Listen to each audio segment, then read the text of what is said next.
வணக்கம் மக்களே. இன்னைக்கு நம்ம வீடியோல எத பத்தி பார்க்க போறோம்னா, செந்தில் பாலாஜிய கைது பண்ணிட்டாங்க நியூஸ் வந்துட்டு இருக்கு. அதாவது டிவிகே எம்எல்ஏ அவரு 35 கோடி கொடுத்து வாங்க பார்த்துட்டாங்க. டிவிகேவோட ஆட்சிய கவிழ்க்க பார்த்துட்டாங்க. இதுக்கு முக்கியமான காரணமே செந்தில் பாலாஜி தான் சொல்லி, அவர் மீது கேஸ் ஃபைல் பண்ணி, இப்ப போலீஸ் அவங்கள தீவிரமா தேடிட்டு இருக்குன்னு ஒரு பக்கம் ரூமர்ஸ் பரவிட்டு இருக்கு. அது உண்மையா, பொய்யாங்கிறத நம்ம இந்த வீடியோல பார்க்க போறோம். இதுக்கு மக்கள் என்ன சொல்றாங்க? டிவிகே கட்சி என்ன சொல்லுது? டிஎம்கே அவங்க என்ன சொல்றாங்கன்னு நம்ம இந்த வீடியோல டிஸ்கஸ் பண்ண போறோம். அதுக்கு முன்னாடி நம்ம சேனல இப்ப தான் ஃபர்ஸ்ட் டைம் பார்க்குறீங்கன்னா, இந்த வீடியோவ லைக் பண்ணிட்டு நம்ம சேனல சப்ஸ்கிரைப் பண்ணிருங்க. சரி வாங்க வீடியோக்குள்ள போலாம். தற்போது தமிழ்நாடு பாலிடிக்ஸ்ல ரொம்ப பெரிய ட்விஸ்ட் நடந்துட்டு இருக்கு. என்னன்னு பார்த்தீங்கன்னா, சோசியல் மீடியா ஃபுல்லா இந்த இந்த டாபிக்க பத்தி தான் பேசிட்டு இருக்காங்க. என்னன்னா, ஃபார்மர் மினிஸ்டர் செந்தில் பாலாஜி மேல ஒரு ஹாஸ்டடி கேஸ் வந்திருக்கு. என்ன கேஸ்னா, அதான் அவங்க ஒரு டிவிகே எம்எல்ஏ கிட்ட அவருக்கு 35 கோடி ரூபாய் வரைக்கும் குடுத்து, "நீங்க இந்த கட்சிக்கு வந்துருங்க, அந்த கட்சிய விட்டுட்டு" அப்படின்னு சொல்லி ஆ வியாபாரம் செய்ய பார்த்ததாக, அந்த டிவிகே எம்எல்ஏ என்ன செஞ்சிருக்காங்கன்னா, போலீஸ் ஸ்டேஷன்ல போய் கேஸ் குடுத்துருக்காங்க. அவங்க கேஸ் குடுத்தப்போ என்ன ஆயிருக்கு, அந்த கேஸ் படி யாரெல்லாம் இந்த மாரி இவங்ககிட்ட பேசுனாங்க, இது பண்ணாங்கன்னு சொல்லி ஒரு 3 பேர் பிடிக்கப்பட்டிருக்கு. அதுல ஒரு யூடியூபரும் இருந்திருக்காரு.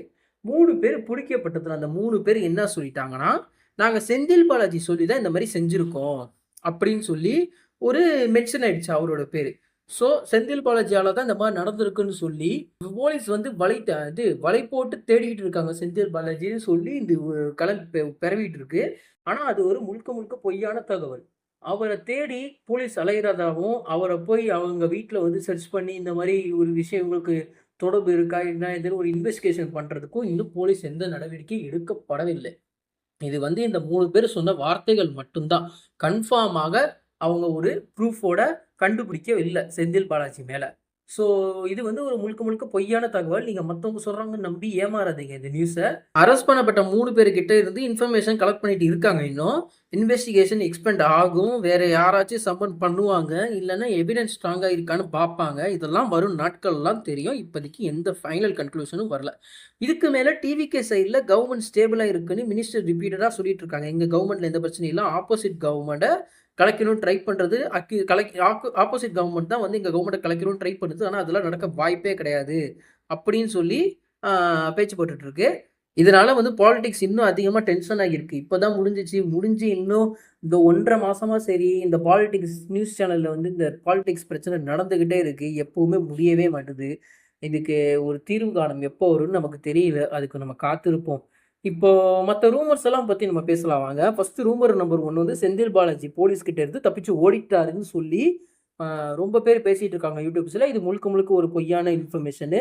2வது rumour police statewide states operation அதாவது தமிழ்நாடு முழுக்க வலை வீசி போலீஸ் செந்தில் பாலாஜி தேடிட்டு இருக்காரு. அவர் எங்க போய் ஒளிஞ்சுட்டாரு அப்படின்னு ஒரு நியூஸ் பரவிட்டு இருக்கு.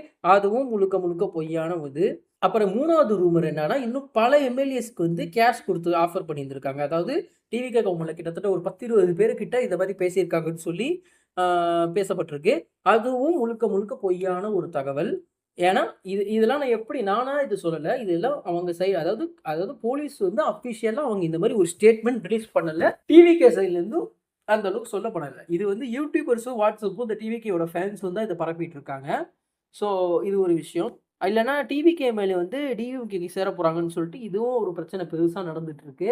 ஆனா உண்மையா நடந்துட்டு இருக்கிறது என்னன்னா, ஏடிஎம்கேல ஜெயிச்ச தொகுதியில ஜெயிச்சவங்க எல்லாருமே என்ன செஞ்சிருக்காங்க, அந்த தொகுதிய ரிசைன் பண்ணிட்டு, இப்ப அந்த தொகுதியில ஃப்ரீயா இருக்கு. அதுக்கு திருப்பி ஒரு தேர்தல் நடக்கும். அவங்க தான் போய் டிவிகேல சேர்ந்திருக்காங்களேன்னு அது ஒரு பரபரப்பா ஒரு பெரிய பிரச்சனை நடந்துட்டு இருக்கு.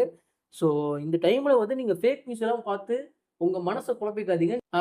ஸோ அதான் அஃபிஷியலா எந்த நியூஸ் வருதோ, அஃபிஷியலா இந்த இந்த விஷயத்துல அஃபிஷியலா எந்த நியூஸும் வரதுக்கு வாய்ப்புகள் ரொம்ப கம்மி.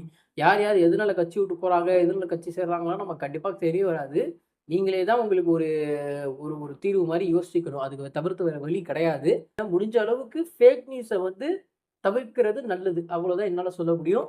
ஸோ இதான் என்னோட கருத்து. உங்க கருத்து என்னன்னு கமெண்ட் செக்ஷன்ல சொல்லுங்க. நன்றி, வணக்கம் மக்களே!